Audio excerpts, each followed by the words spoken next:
All right, next we have the Strategic Facilities Steering Committee recommendation, possible motion. I am, I'm sorry. Recommended action that the board hear a brief presentation from Jeff, I don't want to Jeff pronounce. Wyszynski. Wyszynski from Tecton and discuss the recommendation of the Strategic Facilities Steering Committee to build a new pre-K, K-5 school on the existing Huckleberry Hill Elementary School site. Second. Before I'm sorry, is that an That's action just or a an motion? action, and we might have a possible motion. we might have a possible motion, I would like to do a brief report before Jeff takes over, if that's okay with Jeff. And then I'm going to stay up there with Jeff in case anyone has any questions, because I've been living and breathing this forever, if that's all right with everyone on the board.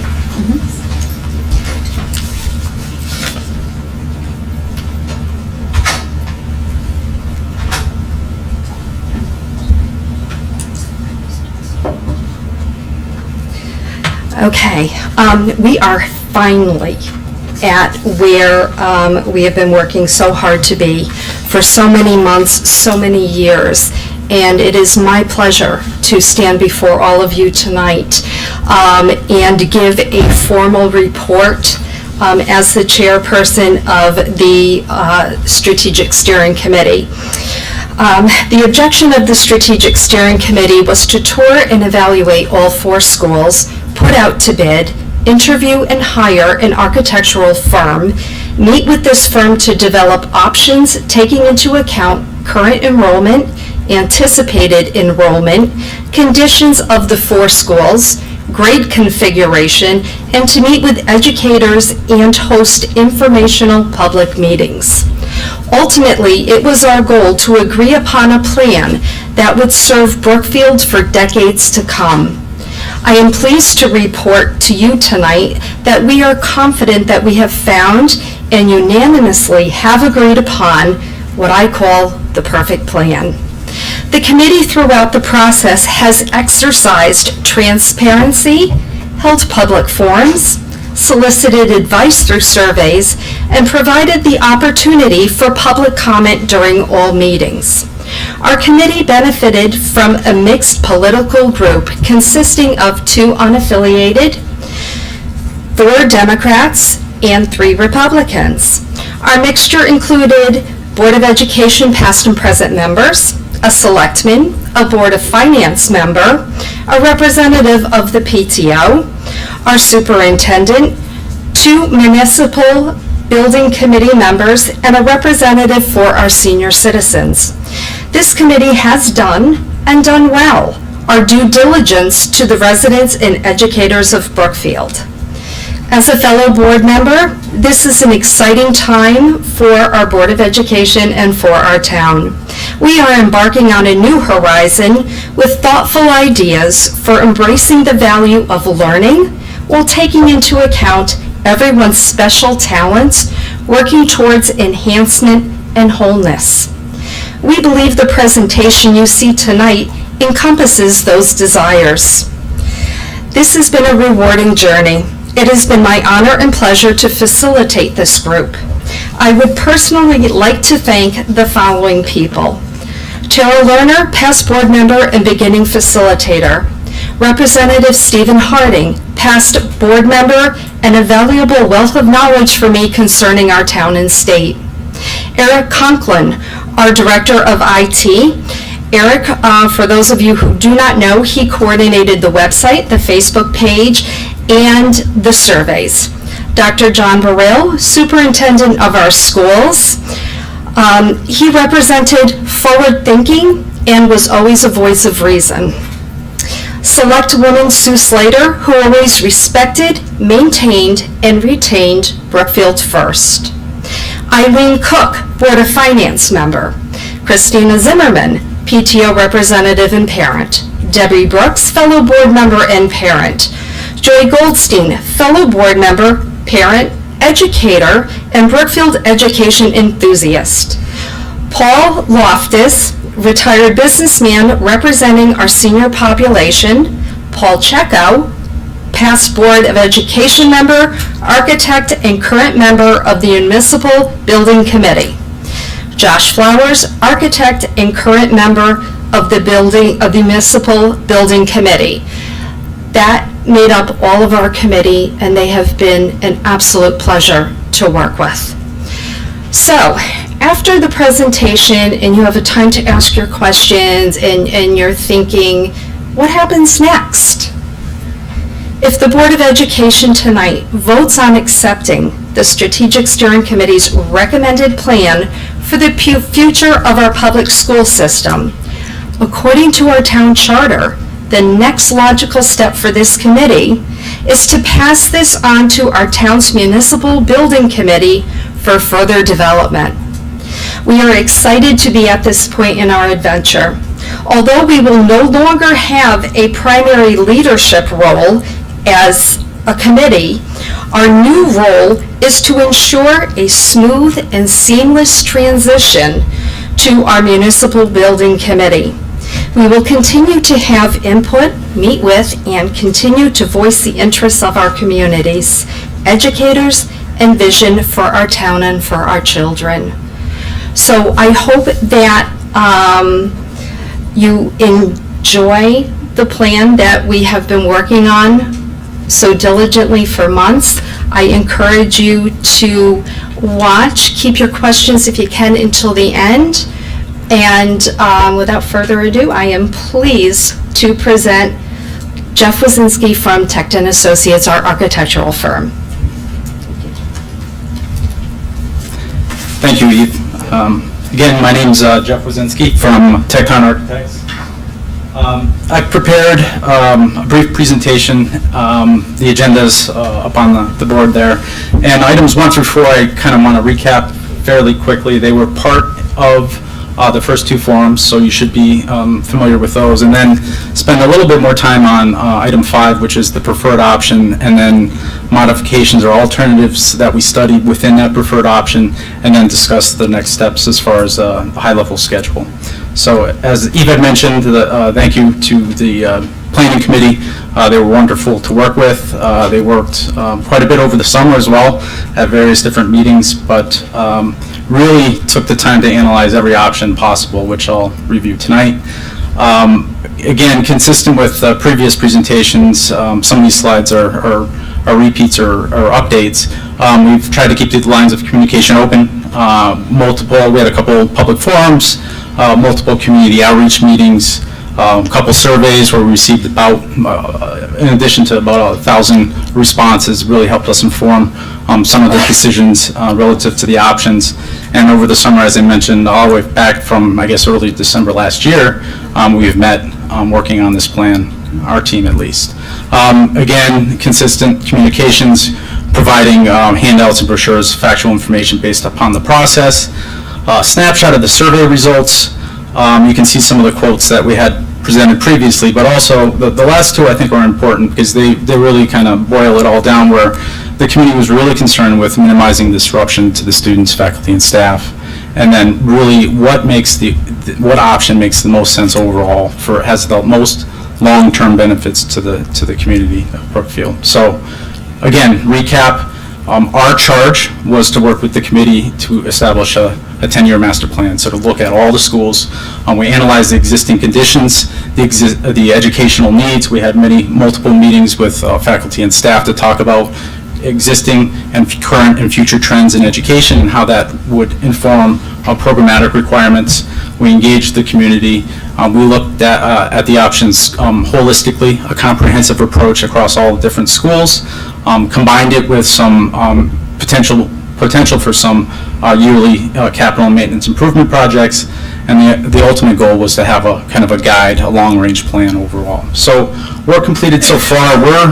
We're just about wrapping up all of our work related to the study of this project here, and it started with the existing conditions, the input sessions with the stakeholders relative to the educational needs. We reviewed the demographics. We developed multiple options originally, and we had 10 total options, narrowed them down to 4 for the second public forum, which we presented, and then after that we took the input received, debated at numerous meetings about what makes the most sense, the benefits, concerns, and the most beneficial impact long range, and ultimately settled on an option called C prime. So there is a method to the madness as far as the numbering and sequence.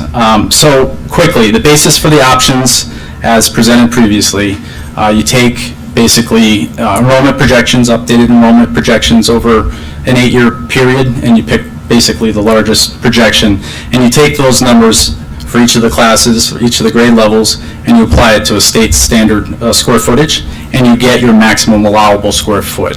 That's how the state reimburses projects. They'll give you reimbursement at a certain percentage based on a maximum allowable square foot. So we have to stay within that square footage. From there, we looked at each school. This was a table that we analyzed just the existing conditions.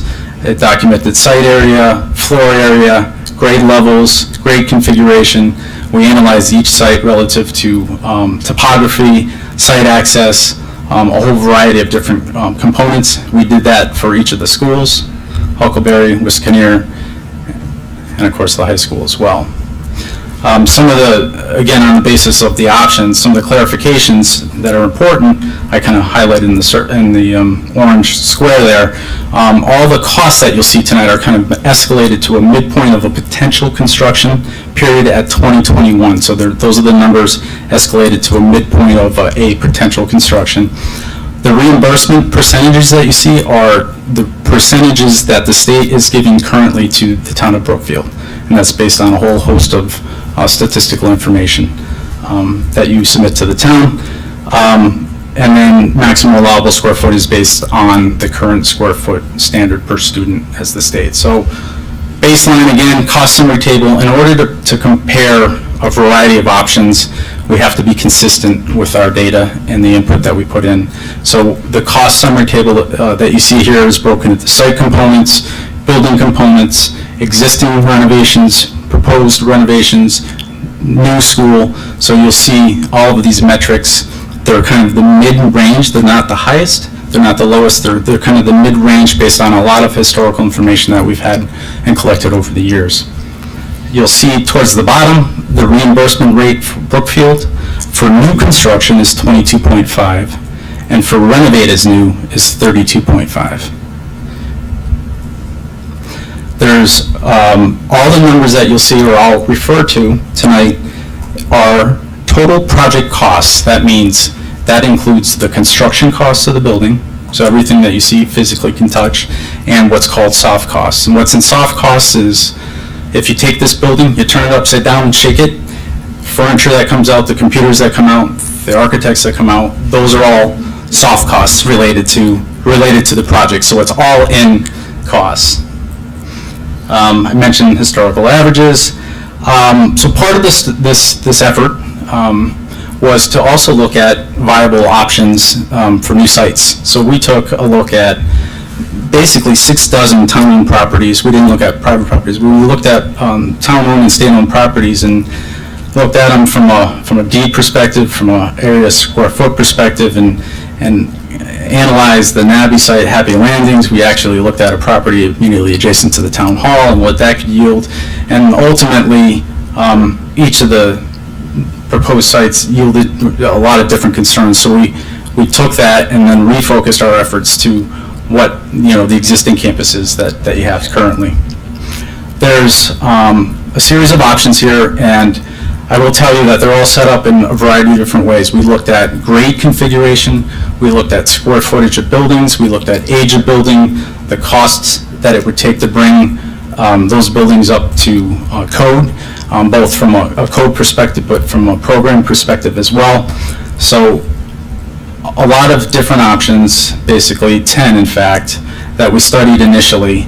And there's the kind of the summary there, where we really took a hard look at the student population, the projected population of each of the options, grade configuration, and what impacts it has overall to the options. And then this is a summary table. Obviously, there's a lot of other work and data behind this, but on the left side is really where you should focus, that left column, which we analyzed cost, the duration of construction, disruption to students, faculty, and staff, quality and aesthetics, parent bus drop-off, safety, fields and amenities, and then the ability to deliver a 21st century educational space. So we tried to analyze these and prioritize the options, and then we came up with basically 4 options, which were the 4 options that were presented at the second public forum, which we relabeled just for clarity purposes A, B, C, and D, excuse me.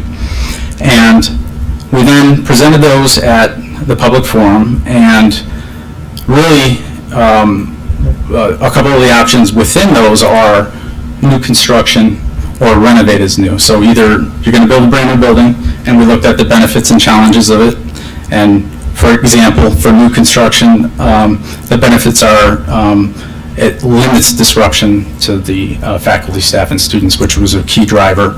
The challenges may be that you end up with 10% less reimbursement. You'll see those in the numbers.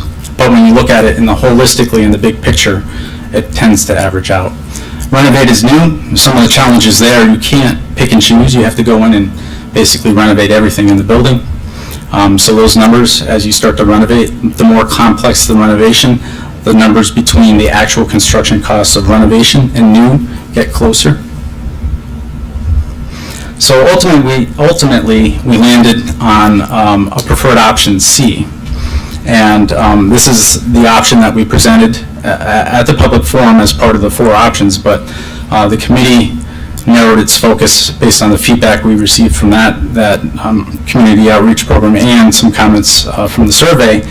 And what it is 3 schools in total. It's a new pre-K to 5 at the Huckleberry Hill site, demolition of the existing school that's on that site, repurpose Center Elementary, renovate is new for the Wyszynski Middle School, and that would be grades configuration 6 through 8, and then targeted capital and projects for the high school, which would remain obviously 9 to 12. Here's a little bit of the detail as to what would happen at each of those projects and the costs associated with. So now the costs associated on this highlighted here are the costs to Brookfield after reimbursement. And again, every option that we analyzed and presented had similar information. So we were comparing apples to apples all the way through the project. So option C basically is pre-K to 5. What you'd end up with would be, projected anyway, would be 1,138 students.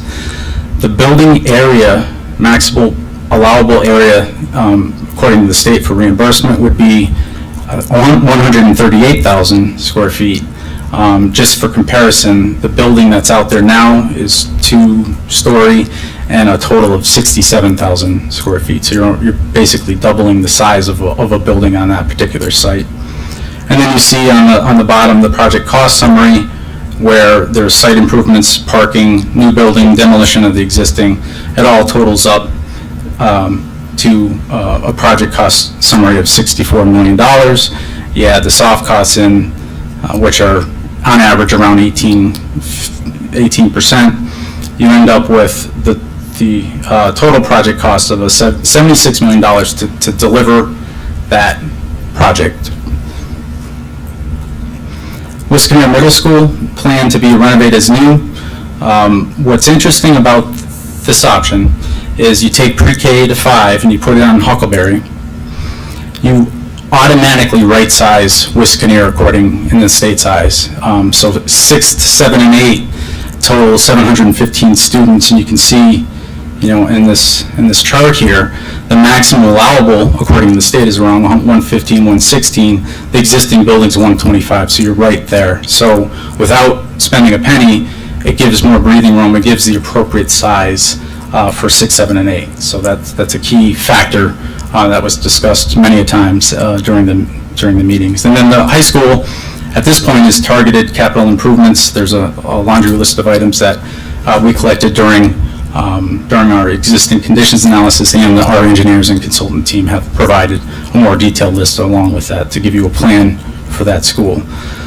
So knowing that we wanted to focus in on option C, we wanted to validate the program. So in that 138,000 square feet, we wanted to make sure, basically validate, that we could fit all the classrooms, all the pre-K classrooms, grade level classrooms 1 through 5, all the special education, applied academics, all the health and physical ed, all the program elements in that building. We basically validated it through a detailed program analysis. That's obviously a draft, but it proves out that in the end, when you take all of the program elements and the efficiency factor that you see in a typical new building, the total gross building area would be around 138,000, which is at or near your maximum allowable per the state. So you're within, so it works basically. That was the point of that exercise. It works for your proposed program and future educational needs. So then we took that program and developed a conceptual site plan and a conceptual floor plan. Now these are very high level, and this is what the building and or site could look like as far as layout. And you can see we're maintaining, if you can, along Candlewood, there's an existing site access point that I think is in the ideal location as far as sight lines for entrance and exit to the, to the site. This option and all the options that you see tonight maintain that entry point. The lighter gray area is the footprint of the existing school that would be removed after the footprint of this proposed yellow or orange colored footprint is that new school. And the gray area, what's nice about this option, or one of the benefits of this option, is that you see the parking fields. You could have bus and parent drop-off separated. You have, from security purposes, you have administration out in front of the building. You have distance between visitor parking and the entrance to the building. You set up for all of the current needs of a 21st century educational facility. The other benefit is we are able to maintain a couple fields at the completion of the project. Once the existing building comes down, you can maintain 2 fields, a baseball field and a soccer field. And what's nice is you can now share the parking that is basically servicing the building. So we looked at a conceptual plan where, if you are familiar with the site, the back portion of the site steps up about 20 feet from the existing baseball field that's there. It steps back to the back property line about 20-25 feet, which is about a story and a half if you grade it out. So it works so that this particular building, conceptually anyways, could be stacked, so that we heard a lot of comments and were concerned, and the committee was concerned about making sure the building maintains a character, quality, and pedestrian scale to it. And 138,000 is a pretty good size footprint, but stacking the building up the hillside maintains that no portion of the building is over 2 stories, which is a nice feature to have. It fits well within the context of the site. And some of the concepts on the conceptual floor plan were, you can see, and I won't go over in detail on this plan anyway, the early childhood, or pre-K and K, and grade 1s are in their own kind of neighborhoods. Grade 1 and 2, for that matter, could be in their own neighborhoods. And the idea or concept behind this plan is that all the shared spaces, which are the orange spaces kind of in the middle here, and the blue spaces are the community spaces, are shared amongst all the grade levels, but you don't have to travel past another person's neighborhood or through another student's neighborhood to get to those common core shared areas. And that's a theme that you'll see consistent through the development of this concept. The other piece is the blue area is in a location that it could be easily locked off for community and nighttime use as well. So we want to make sure, we want to think holistically about the community use of the building. So the benefits and challenges of this site, and I think the committee was drifting towards this option. Obviously, it enhances the ability to improve the siting of the building for safety and visibility. It enhances the opportunity to meet the 21st century. It gives you a maximum flexibility to do what you want as far as the design of the building. You're not having to deal with the constraints of an existing building, whether it's floor-to-floor heights or structure. It leverages the utilization of the existing site. One thing that should be noted is that we recommend, whether this project goes on, whether this building is built on the site or not, a secondary ingress and egress out through the Navy Road site, which is it's a site that's dedicated to open space but allowed for vehicular traffic through. And I'll go over that in the next site plan.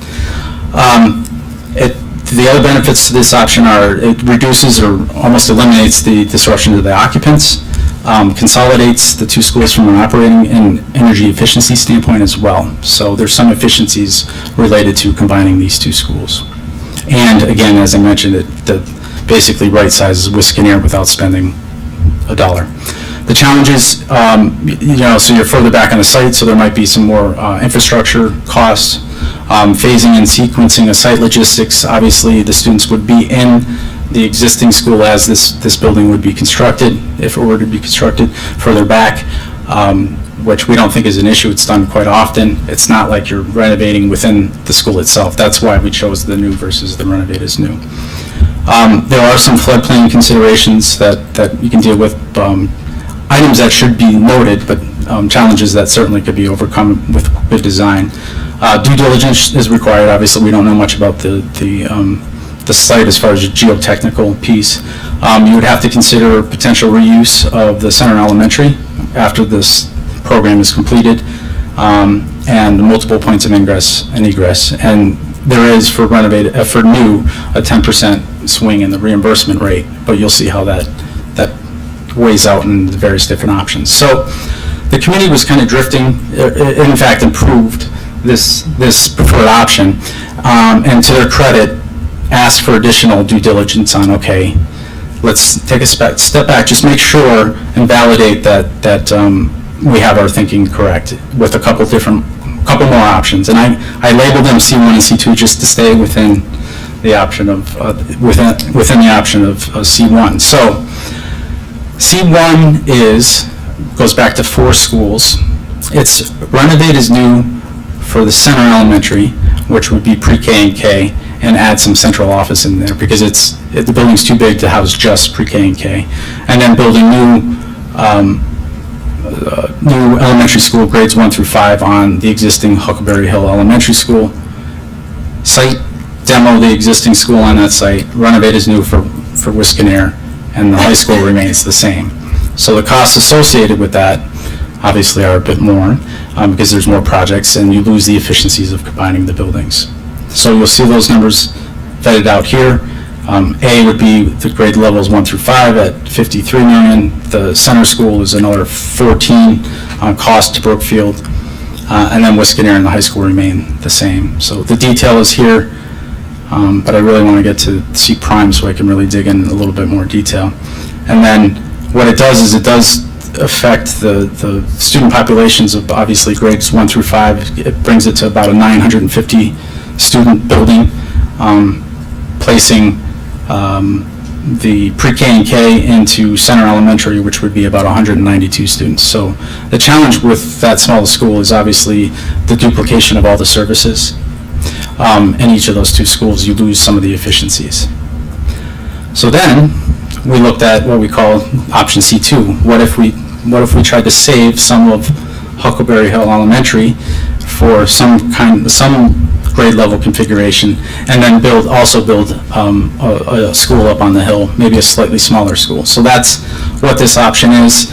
It looks at placing pre-K and K in the existing Huckleberry Hill Elementary School with renovate as new, so it would be completely renovated.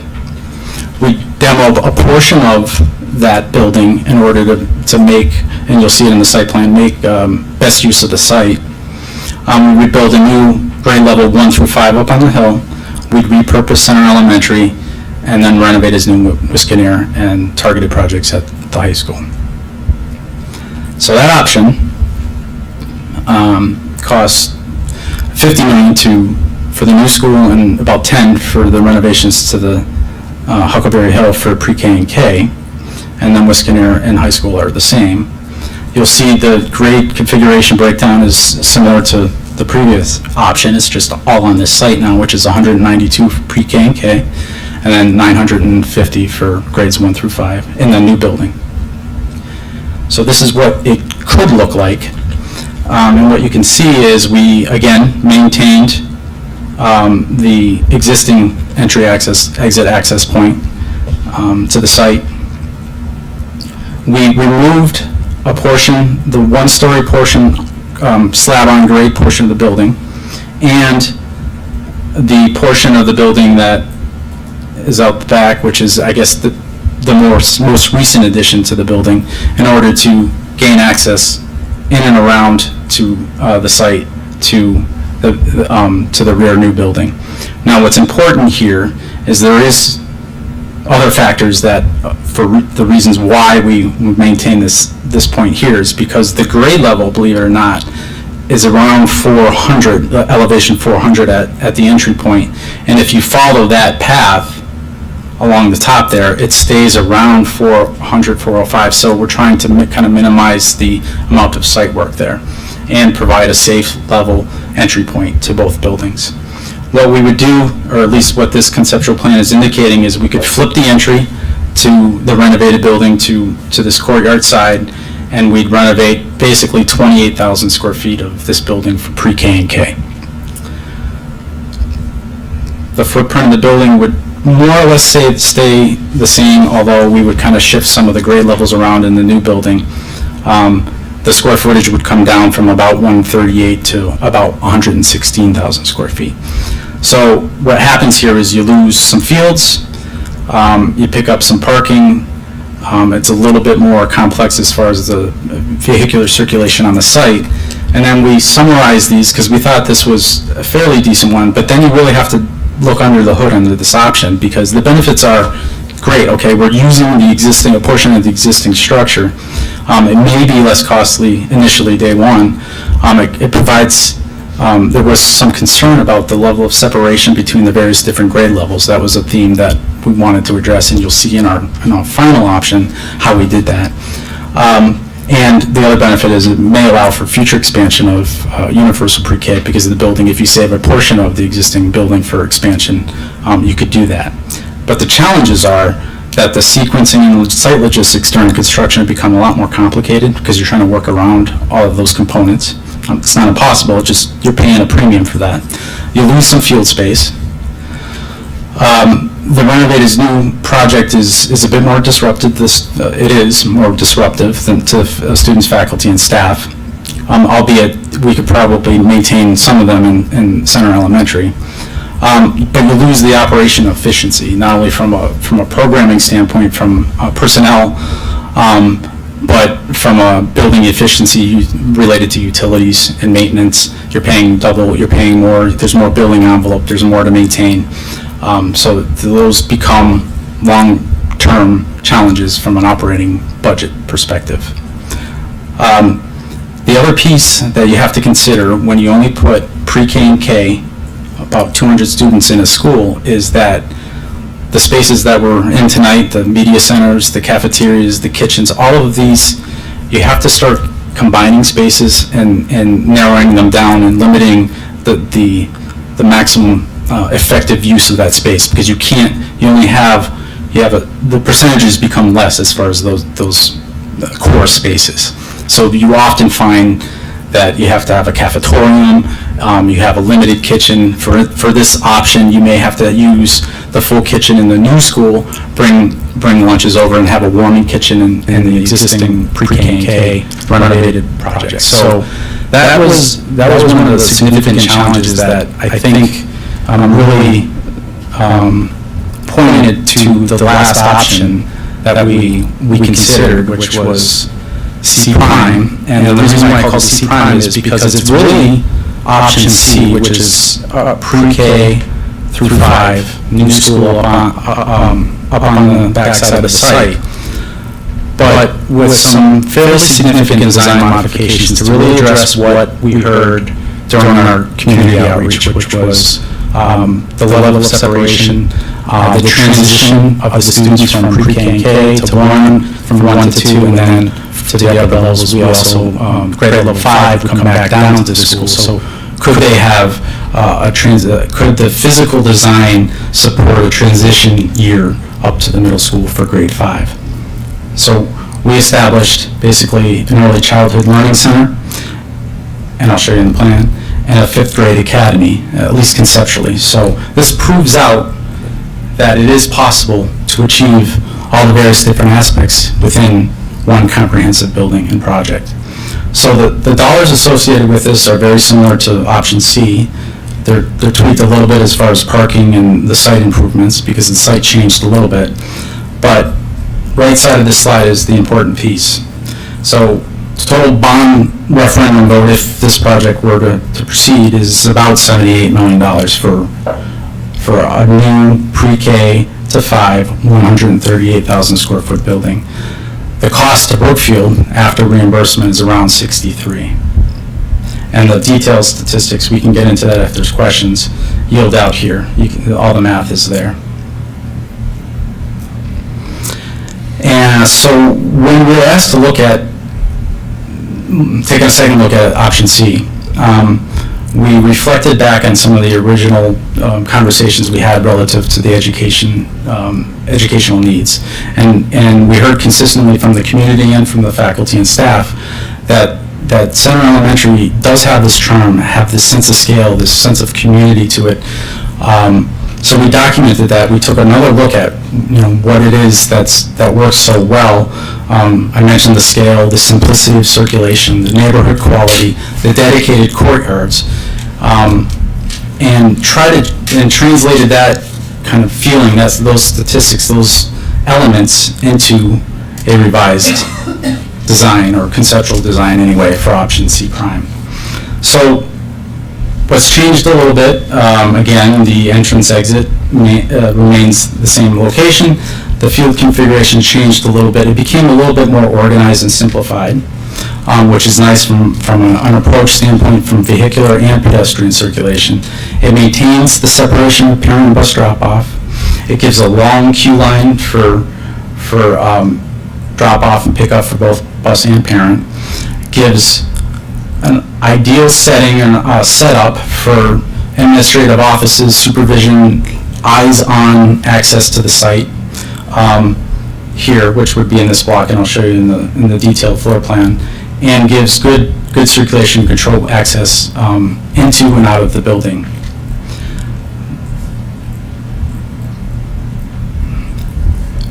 This is a floor plan diagram, and I'll go walk you through each level. So starting on the right side of the plans, that's the first level, that's the mid-level, and that's the upper level. So it still maintains that two-story feel, so you'll never feel like it's bigger than a two-story. In fact, it'll feel like a story and a half in most instances because the building kind of climbs up the side of the hill. The purple hue is the location of the Early Childhood Center, and it was refined so that it is its own, basically, school within a school. It has its own neighborhood. It's pre-K and K, has its own dedicated courtyard, has its own dedicated entry, drop-off entry, areas for administration. So it's basically its own school, but benefits from leveraging all of the core spaces that you could share. The media center, the gymnasiums, the cafeterias, but also has some room for gross motor schools with skills and physical education within their setting itself. The 5th grade academy on the left side is all the way up on the 5th floor, and it creates this kind of a transitional space that's a shared community that you may help them in their journey to middle school. And then the green is the shared core spaces, which more or less remain the same but became a little bit more refined. So you see the keys on the right-hand side, as I mentioned, the established neighborhoods, create this early learning center that becomes very clear for people that are approaching the building that it is a separate entrance, exit, drop-off, separate school, separate whole setup. Protected courtyards for those grade levels, shared spaces, the 5th grade academy, as I mentioned. And we feel, when we go through the plans, the layout provides transitions for multiple grade levels, from pre-K to K, to 1 to 2, and then to 3 to 4, and then up to 5. So it can be structured depending upon as the curriculum develops for each grade level. It has a built-in flexibility to it, which I think is a nice option for future planning. So this is the first floor, grade level. You can see the elementary school entry could be on this side. This is a public day entry for visitors, so it would be a controlled area. And then down here, on the lower portion of this slide, is the dedicated early childhood learning center. And what you see is that you have the admin, all the public spaces on the front side of the building, so they have eyes on kind of the access points. And then the classrooms are further back into the building. They all have natural daylight. A couple surround protected outdoor gathering areas, which are here. And, sorry, I'm trying to use the, which are located here in the kind of the light green color. Okay, the colors are coming up a little better there. And then the blue on the top of the screen is the gymnasium, cafeteria, the core spaces, as I mentioned, that still provide that nighttime or off-hour community use as well. So as you go up the grade level, what's nice about the Early Childhood Center is daily activities and circulation all could occur within that neighborhood, within that portion of the building, if needed. The special education space, there's some dedicated special education spaces that are immediately adjacent to it. There's some outdoor play, as I mentioned. There's a multi-purpose room that could function as PT, OT, could be gross motor skills, could be play, could be art lab. So that's the idea, is to have built-in flexibility in this area. And then in the main level, this is really where these shared specialty spaces for the entire school could be used as well, which are, include science and engineering, innovation labs. You see a lot of nowadays maker labs, the art labs, music, world languages, if those exist, as far as multi-purpose classrooms, and these are located more on the left side here. Maker and world language, and then the specialty curriculum, smaller classrooms for smaller group learning, kind of sprinkled throughout. So the adjacencies of these specialty spaces are easily accessed from each of the grade levels without having to, again, travel through another person's neighborhood. The other piece that we were asked to look at to make sure that we build in, because of there is going to be a year somewhere along the line that there's going to be a bubble year where you'll need an extra classroom, and then there's some where maybe something happens in the town where you see an increased population, but not enough to build an entirely new school. You see in the light dotted areas on either end where we've designed kind of the neighborhood of the pod so it could be expandable by 1, by 2 classrooms, so that the core spaces are there, the utilities are there, all the planning is in place, so that if you see a consistent increase in population, you could add 1, 2, you could add 4 classrooms to a building without having to basically build a new building or start from scratch. And that forward thinking was really something that was really pushed during the building committee meetings. And that can happen on pre-K and K, but it also could happen on the upper grade levels as well, as you can see here, these dotted lines there. Now, again, additional flexibility built in. If it's just a bubble year and you don't obviously aren't going to build a classroom just for that 1 year, you see the immediate adjacencies of a similar sized classrooms next to the neighborhoods that could be easily translated into an additional classroom should they need it. So there's this whole idea of flexibility, forward thinking was built into these plans. And then lastly, on the upper level, which is basically 1 story above the grade on the hillside, the center there is the grade 5 academy, where it puts them in their own kind of suite, if you will, that has the general classrooms, has a place for grade gather and presentations and makerspace, experiments, presentations. It's really a highly interactive, collaborative space, which you see a lot in some of these designs of the 21st century learning environments. So I think, after this presentation a few weeks ago to the committee, I think everybody was satisfied that it really addressed all of the comments that we heard, not only from the community, but from the committee itself. So that's why we're here this evening. So we also talked about, the next steps, it's the community outreach now to communicate the facts of the project, the process that we went through. And that's why some of the presentations that I give are repeat, but it's important to communicate that the consistency in the communications has been the same and is based on a natural progression for the project. I want to quickly just highlight the schedule because I know I took a little more time than planned. This is an overall draft schedule, so it just gives you an idea. Our charge was to plan out for 10 years. If this project was the first step, it takes about 4.5 years from now to open the door into a new school. So there's a lot of planning, and I have another detailed schedule that I'll go over. So on average, it takes basically additional, I mean, you've been at it for another 1.5 years, almost 2, so 6.5 years from initial concept all the way through to ribbon cutting and students coming into the school as far as the process. So you can see that you could spread them out every 4.5, every 6.5. Obviously, this has to be folded into other capital projects in the community, but that gives you an idea of how you could lay out some of the future school projects. Now, detailed schedule. The green box is where we are basically right now. We're almost into fall where we're presenting our preferred option. And some of the key elements, and these are all draft schedules, so there's room for interpretation and modification, but there's some hard dates that you need to be aware of.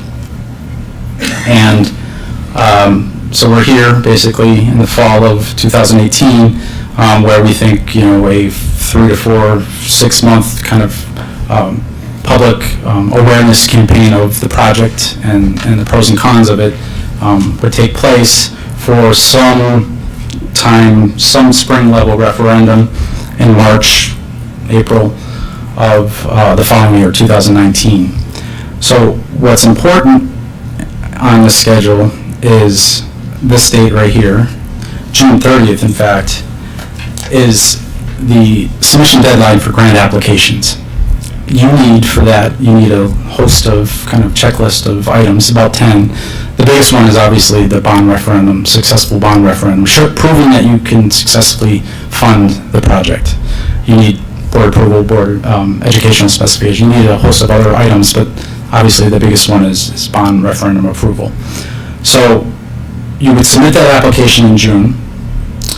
They would review them, come out with what's called a priority list. They would take all the applications that they received throughout the state, create a priority list, and issue that priority list. Typically it's been around December 15th, somewhere in the second, third week of December, where you basically see where you fall in the list. You'll most likely be on that list. We haven't had projects that never made that list, but they list them in priority A, B, and C. You'll be given a priority, and that list includes all the dollars, the description of the project. It's basically the legislation that then gets sent through all the various different committees for a spring state funding approval. So that when you get that state funding approval, so let me play this out. So in December of 2019, not this year, next year, you'll get where you are on that list. And then you sit and wait. Some years it's been March when they've approved the list. Some years it's been all the way, there was 2 years ago where they had budget issues and didn't approve it all the way until the fall. Typically, it's early spring where they give you that list. They say you're approved. You're finally approved. What that means, you get an official state number. Before that, you have a temporary number, but you get an official state number, and you can, if you start the planning, like all the design documents before that period, before the spring of 2020, you could put it out to bid. Basically, you need that permanent number in order to go to bid for contractors.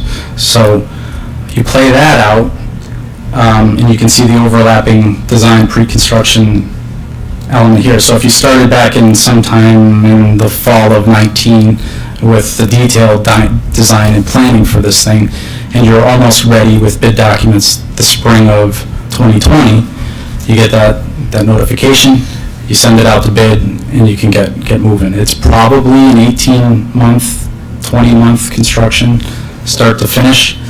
You would be looking at a proposed occupancy of the fall of 2022. Now, that's if everything goes as according to this plan. Obviously, there's maybe some changes into the overall milestones in this planning. But if you were to do this now, start now, and follow this process, you'd be finishing this particular project up in the fall of 2022. So thank you for hearing me out. Hopefully, it kind of illustrated the process that we went through, and I think we're excited. The community's excited that we're found the right solution here. So, thank you.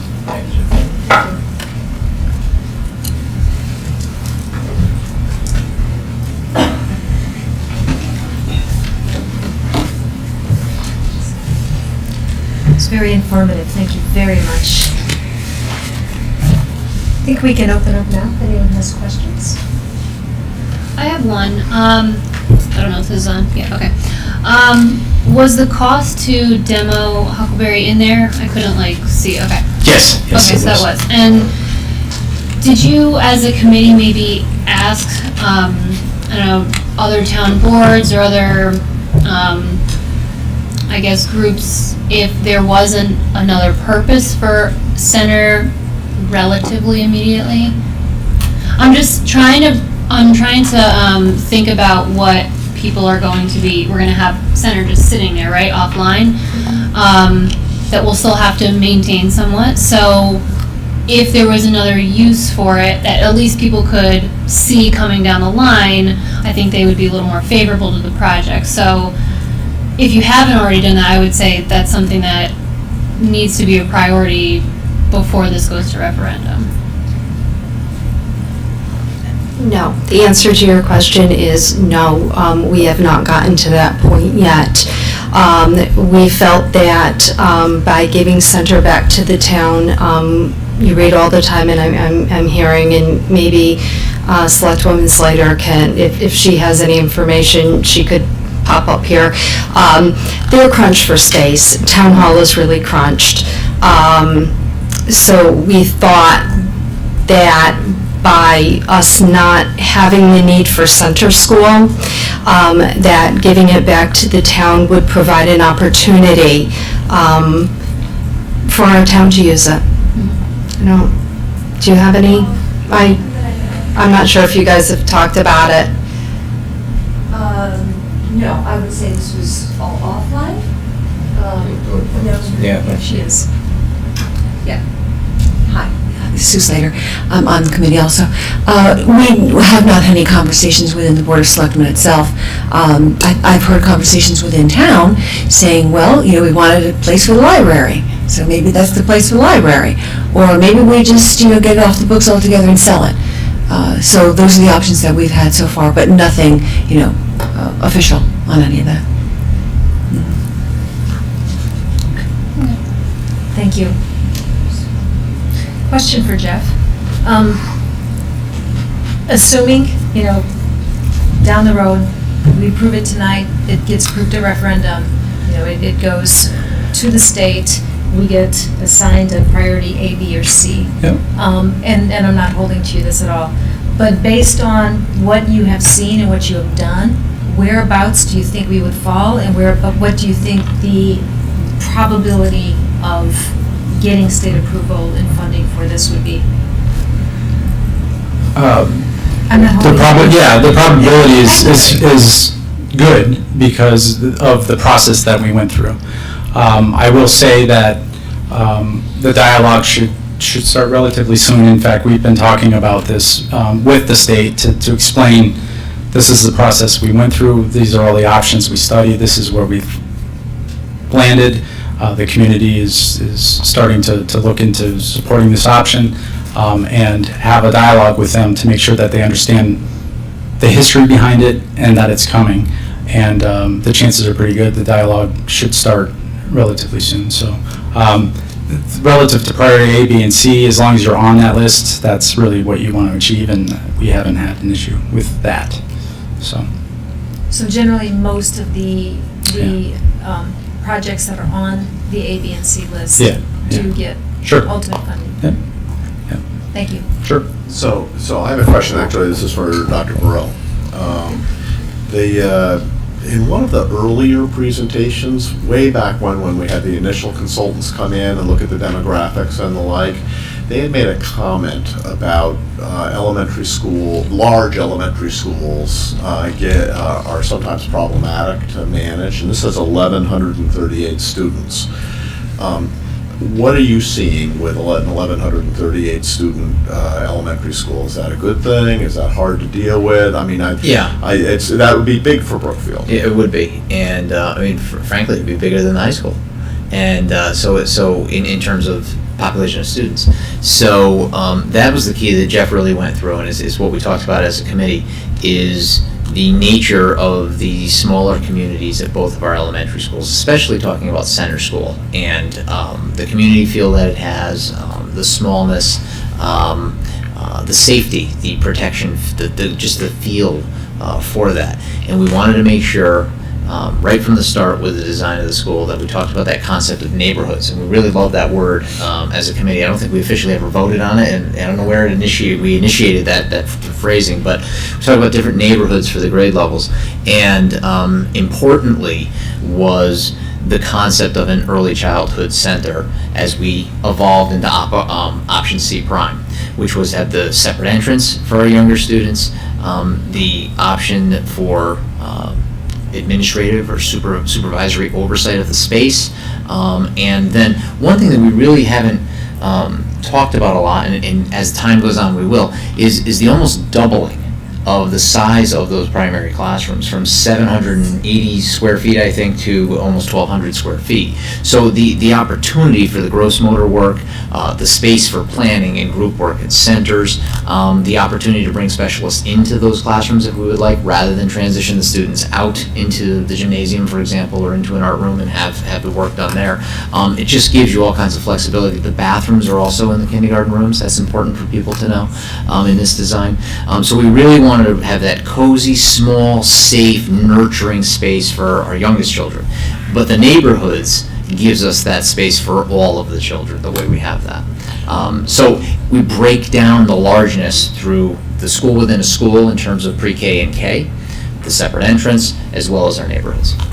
And to give you any logistical information about like cafeteria usage and gymnasium usage in terms of that many students trying to compete for the common spaces? I mean, we talked a little bit about that, Jeff. I think, you really crunched the numbers on that in terms of, it's a great question, Bob. Thanks for bringing that up. Yeah, it is a great question, and I think I skimmed over some of the, there are some flexible program elements as part of the Early Childhood Center, which is a larger multi-purpose gross motor skills space for those activities. I don't foresee pre-K and K going into the larger gymnasium for those activities. They can take place here. They have immediate adjacency to an protected exterior space.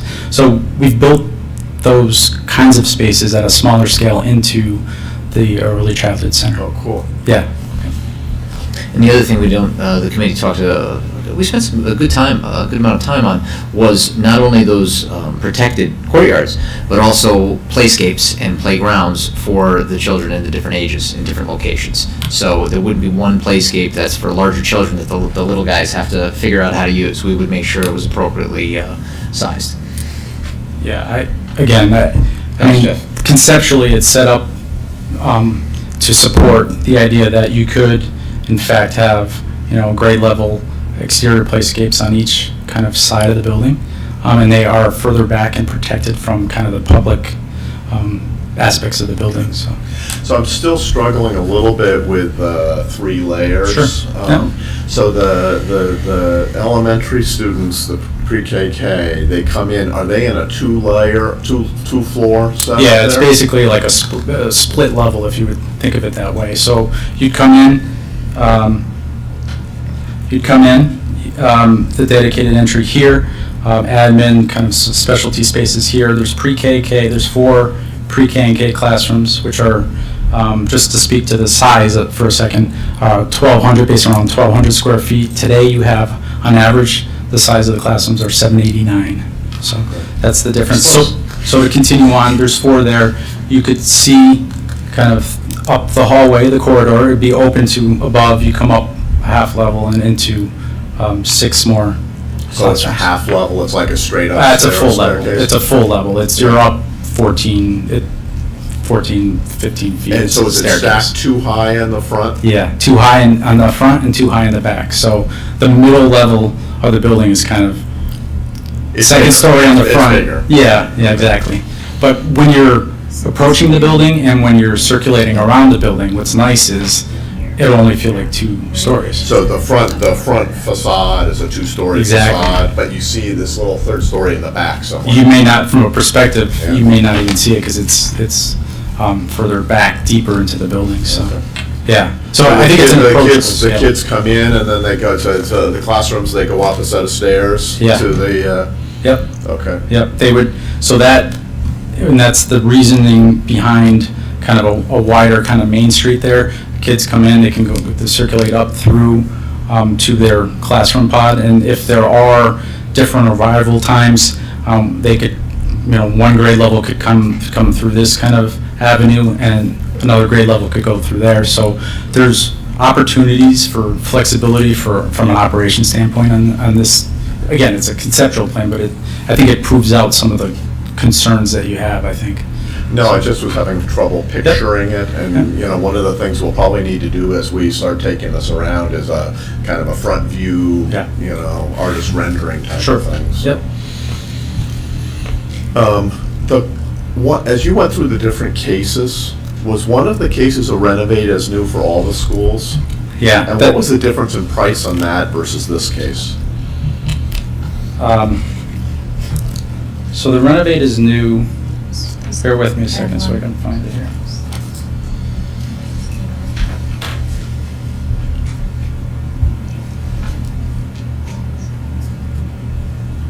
So Center School, keeping it as a pre-K to 1, and Huckleberry Hill, keeping it 2 to 4. The center would be, cost to Brookfield would be 19 million. Again, cost to Brookfield for the Huckleberry Hill Elementary would be 21. So, I can get the detailed information. But with that option, you have to keep in mind that you have 5 to 8 at Wyszynski. It doesn't resolve the right sizing of Wyszynski. That's why. So that would tell me Wyszynski would be a little more expensive. It would be a little bit more expensive, and you probably would at that point consider a permanent addition of Wyszynski to properly accommodate grades 5 through 8. And you didn't estimate that? We did that, and I don't know if that was option 1, but we The did only do that. reason I'm asking, it's a very simple question, Yeah. is you're talking to the general population about we're building a new school, they're gonna say, well, how is that different than just renovating what we have? Yeah. Right? That's a very simple logic, and I'm just trying to get my head around how much money it is. So it's looking like it's about $20 million. Give it a little over 20 million, a little less than 20. Right, and that option was actually presented at one of our public forums at the high school. And when we looked at that as a committee, we decided against it. Yeah. And so right No, I now tonight, we're understand just, that. This was just more to get context, Absolutely, and again, tonight, this is all, very conceptual.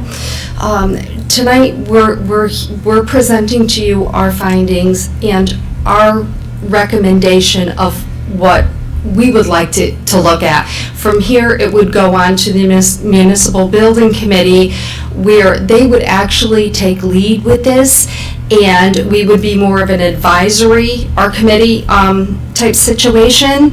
And this is, we're following our town charter, we're following the natural progression of how things should be working in town and how we're going to have it work. And then they would actually put out to bid another architect taking Tecton Associates work into context, and they would be working with the MBC and then actually drawing up the finalized plans. So let me just put my question in context. Sure. Because I don't want it to be misinterpreted. We're showing a bill here, $63.3 million cost of Brookfield for Correct. For the first big project, right? There's a second project around Correct. Huckleberry. But the real cost of Brookfield isn't $63 million, because we have to do some renovation anyhow, right? So I'm just trying to get in my head the difference between building new and just renovating. And just renovating all four And I schools. think, or just renovating the two, right? So you just gave me those numbers were like 40 million versus a 63 build new. So if you take on board that we're gonna have to renovate anyhow, these are old schools, the real net added cost to Brookfield is about $20 million, I right? think it'd be even less, because you can't just renovate those schools. You would have to do something significant to Wyszynski to keep it as it is. I think that's what Jeff was just looking Yeah, for. is just looking for that. We'd have to add on there. Yeah. There's also a cost to temporary The portables housing are students and the district, the cost. Yeah, but that's an important number to Yeah, have. yeah, he's got those. I think Yeah. that's a really important number to have that says, in context, if you assume we have to go renovate anyhow, that's gonna cost you something. And this proposal we're bringing is $20 million more, Yeah. or $15 million Yeah. more, or whatever, and that'll help people digest it, I think. Yeah, those options and overall costs were summarized in the second public forum, where option A clearly identified Was option A a renovate? renovate as new for basically all three. We didn't count the high school because Yeah. of the. So if you had the difference between A and C, Yeah. or A and C prime, what was the difference? So what was on the slide for option A, project cost to town for pre-K to 1 on option A was 18 to 20 million. Yeah, Grade levels 2 through 4 at Huckleberry Hill Elementary was 20 to 22 million. yeah, And then you have to consider a renovation for West Kinnear 5 through 8, because it doesn't pick up the 5th grade, and that was targeted at 44 to 48 million. okay. All right, and then option C, if you were to build basically new pre-K to 5, and you should probably use the C prime number. Yeah, that was the 63.3. Yeah, which is back. Yeah, I pulled that Here. off your chart, right? Yeah, 60. Yeah, exactly. So And what was the Huckleberry number that went with this one? I'm sorry, the Wyszynski one, the number that went with this one. 44. well, the Wyszynski number would be basically revert back to the original option C, which is 37 to 39. 37 to 39, okay. But now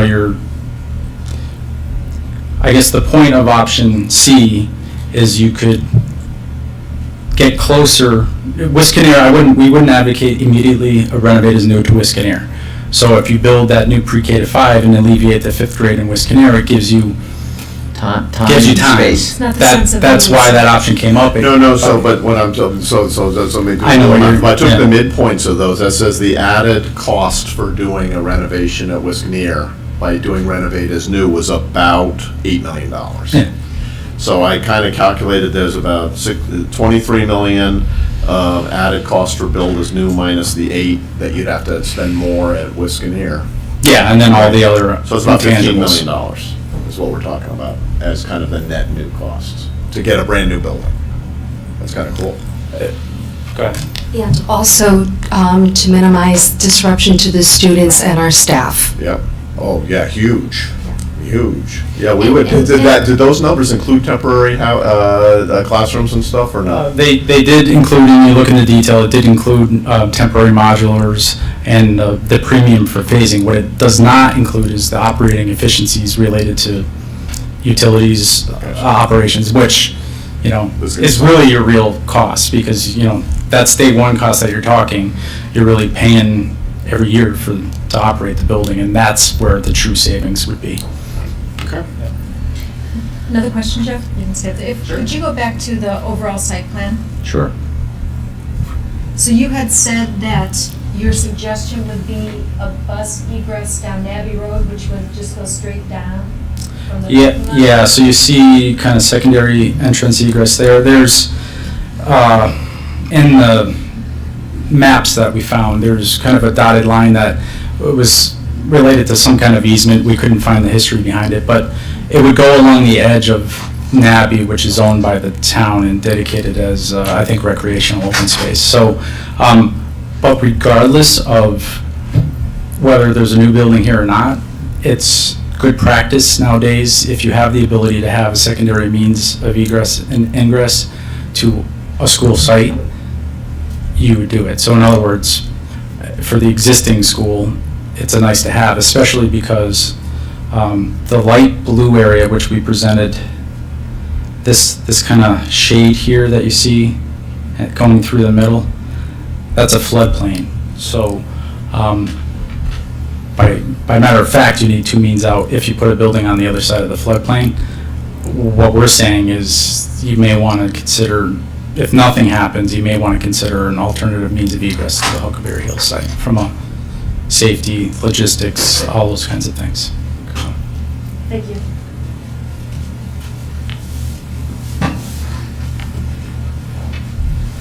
Just on numbers, have we done the work on our internal staffing and operating costs on how much this model would save us over our existing structure? We have not done that analysis yet. Okay. We're going to need to do that. Oh, absolutely. Yeah. We haven't done that analysis yet, and Jeff we do have the utility operational costs. They did that analysis on going from the 4 to 3 buildings. How much does that save us? Jeff, was that around cost avoidance of, I'm thinking, $200,000 per year? $220,000? I haven't. Yes, in that range, but let me get you the specifics. So we did.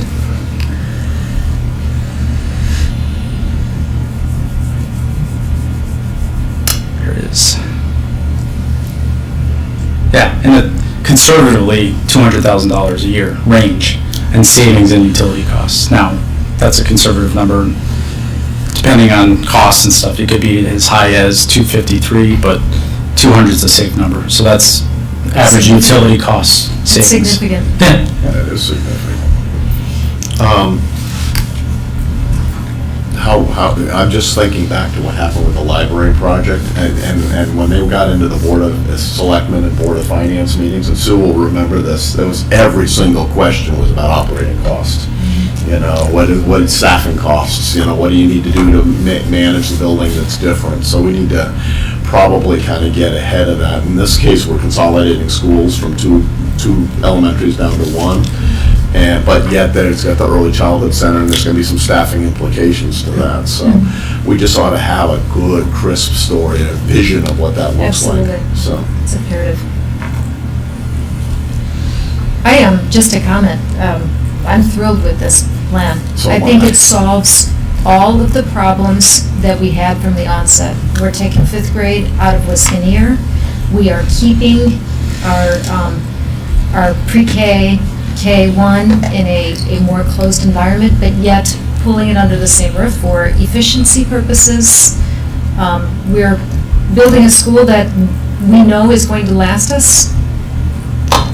I'll say 50 years. There you go. Our average schools are 61, 62 years old now. But yet we're still keeping a neighborhood feel for all of our grades, so we're supporting them within that.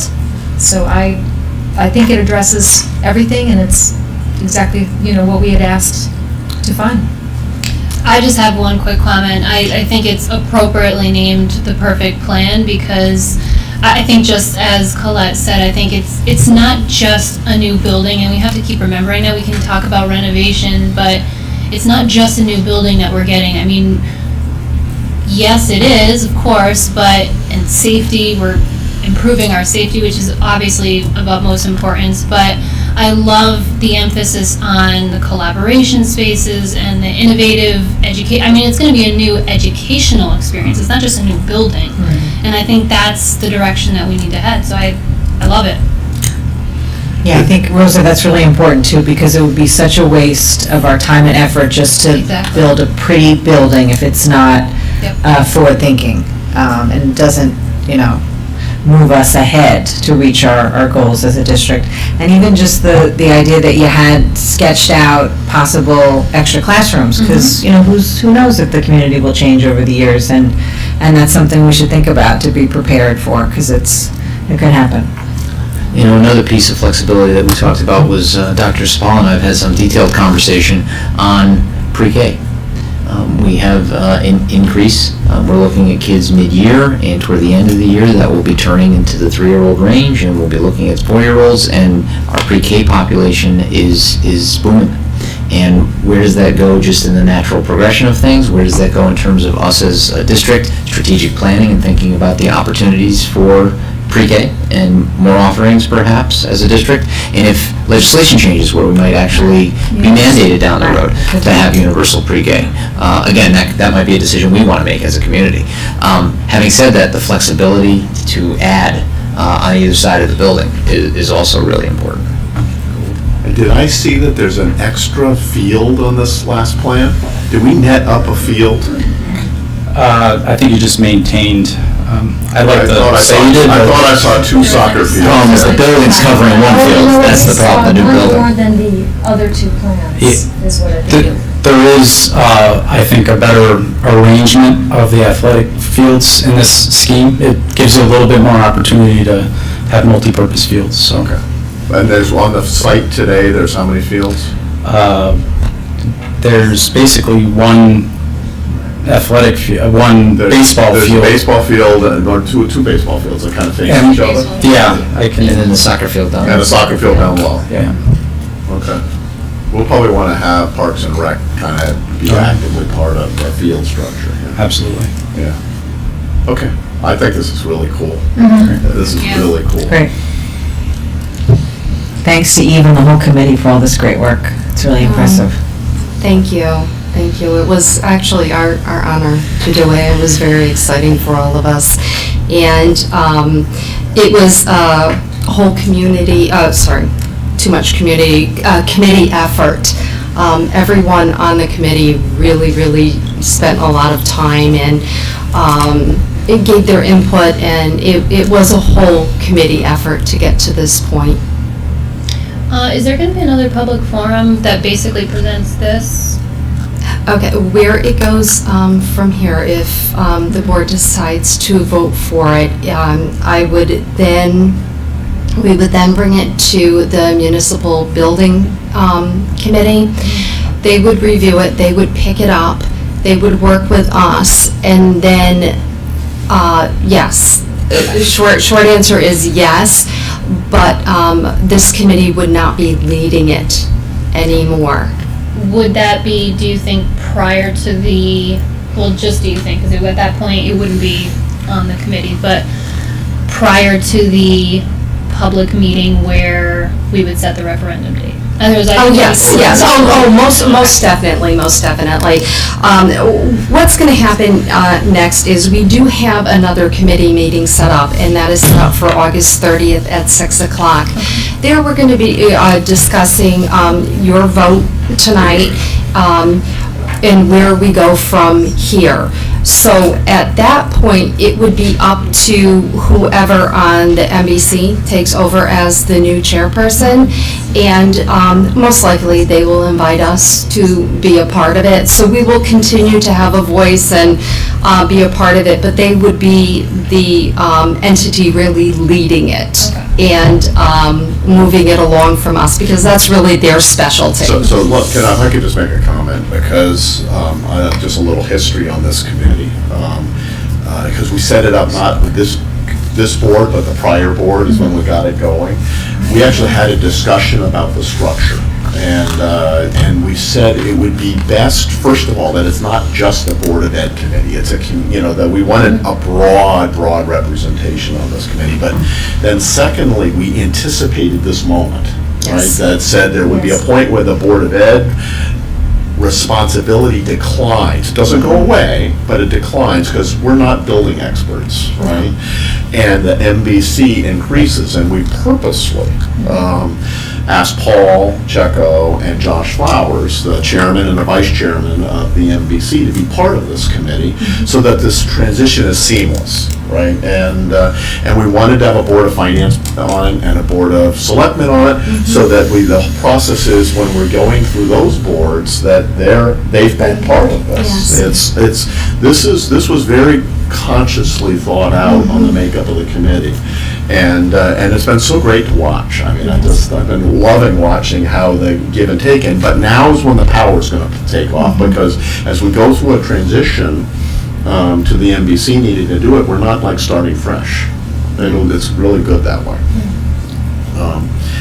Thank The you other for that, thing, Bob. just from a process point of view, and to go to your point, is the formal process is the NBC has to grab it and kind of build up the planning and presentation material to carry it forward. We need to be part of that and part of the selling of it. Yeah. But the formal process, it goes to the Board of Selectmen for their review.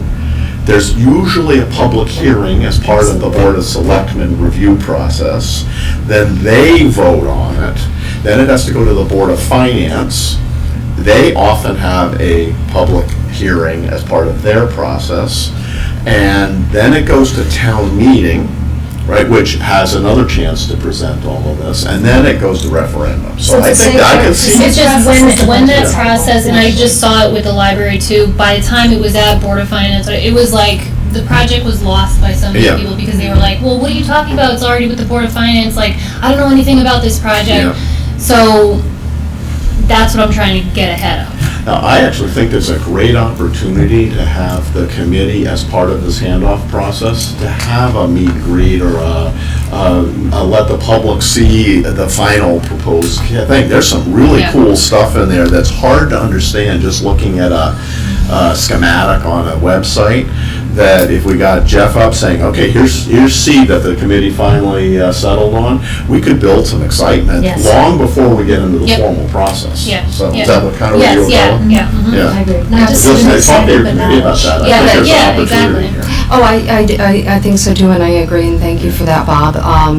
But before we get to that, we have to do our due diligence and go through the process, and then maybe that's something that the NBC would, like to join us. We already have Josh and we've had Paul on the committee, and I have to say, without really having two architects on that committee with us, I don't think we'd be where we are today. They have been a wealth of knowledge, and they've supported Tecton Associates right away, I'm guessing all through the whole Jeff thing. and Paul and Josh got into, they started talking each other's language. They do, and we're lost. But yeah, and these are all good discussions that we can have on August 30th, which is also a public meeting. Anyone from the public is welcome to come. It is at 6 o'clock at the town school offices. So are we ready to bring this to a vote? I am. All right. Sure. Okay, recommended motion that the board approve the C prime plan as presented by Jeff Wyszynski. Second. You can have it. Any other Could discussion? I ask that we modify the motion and add, and as recommended by our Strategic Yes, Facilities Committee? yeah, definitely. I'd like to move to amend the motion to include that. Second. So vote on the amendment and then vote on the All right, amendment. so this is to move to approve the amended motion. All in favor? Aye. Okay, so now we are voting on the motion for the C prime plan as presented by the Strategic Facilities Steering Committee and Tecton. All in favor? Aye. Great, passes. Yeah, great job. Well done to the committee. I want to Oh, sincerely thank thank Eve and Joy and Debbie for all of your tireless work on here, and the entire Strategic Facilities Committee. This has been a long way going, and we appreciate all of the work that you've all done. And thank you for having faith in us and for listening to our proposal. We appreciate it.